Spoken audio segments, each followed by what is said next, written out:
மேலாட்டமா தீக்கணும்னு நினைக்கிறீங்களா? வேரோட புடுங்கணும்னு நினைக்கிறீங்களா? வேரோட புடுங்கணும்னா நாள் செல்லும். அல்லேலூயா. அப்ப ஆண்டவர் உள்ள கொடாயிரான்னு அர்த்தம். அல்லேலூயா. உள்ள வேற நோண்டிக்கிட்டு இருக்கிறான்னு அர்த்தம். அல்லேலூயா. ஒரு நாள் மரம் பொத்துன்னு கீழே விழும். அன்னைக்கு உன் வீட்டுக்கு விடுதலை. அந்த மரம் விழும்போது உனக்கு விடுதலை. அந்த மரம் ஒரு நாள் விழுவது கத்த சொல்றாரு. நிச்சயமா அந்த மரம் ஒரு நாள் விழுந்துரும்.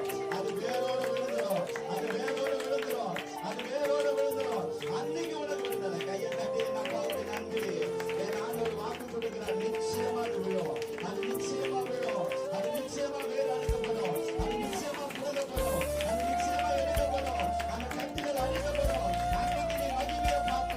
அன்னைக்கு வல்லமுள்ள தெய்வத்தை பார்ப்ப. அன்னைக்கு அவர் கூட இருக்கிறத நீங்க பார்ப்பீங்க. அல்லேலூயா.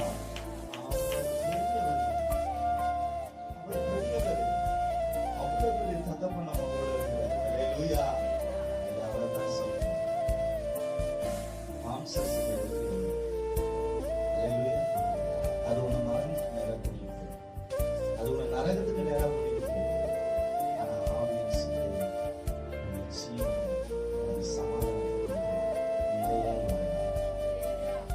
நிலையாய் அல்லேலூயா. அல்லேலூயா. அதே மாதிரிதான் சிம்சோனும் ஆவியினால நிரப்பப்பட்ட மனுஷன், நசரேய விரதம் இருந்த மனுஷன். ஆனா அவர் என்ன பண்ணுச்சு சொல்லுங்க? மாம்ச சிந்தை தான் அவரையும் மேற்கொண்டுச்சு. அல்லேலூயா. அதனாலதான் அவர் என்ன பண்ணாரு? சில காரியங்கள்ல இந்த மாம்சம் உள்ளுக்குள்ள இருந்து போராடி போராடி மாம்ச இச்சையினால விழுந்து போனார். ஆனாலும் விழுந்து போனார்.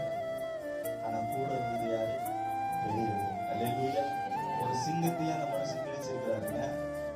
சிங்கத்தை மட்டும் கிழிக்கல, ஒரு பட்டணத்தினுடைய கதவு, சாதாரண கதவு கிடையாது, இரும்பு கதவு, தூங்கிட்டு மலை மேல ஏறாங்க. அந்த பட்டண கதவுனா எவ்வளவு பெருசா இருக்கும் சொல்லுங்க? ஒரு பட்டணத்துக்கே கதவுனா அது எவ்வளவு பெருசா இருந்திருக்கும்?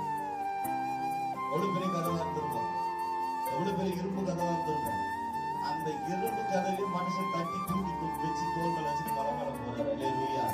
அப்படின்னா அவருக்குள்ள ஆவியானவர் எவ்வளவு வார்த்தை பார்ப்பாரு. கையை தட்டி அப்பாவுக்கு நன்றி சொல்றீங்க. அவ்வளவு தெய்வம் தெய்வம் அவருக்குள்ள எப்படி இருந்து பாருங்களா. ஆனாலும் அவர் என்ன பண்ணிட்டாரு? எது மேற்கொண்டுச்சு?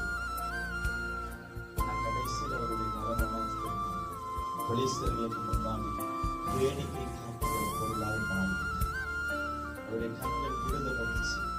அவருடைய கண்கள் விடுங்கப்பட்டுச்சு. கைகளில சங்கிலி.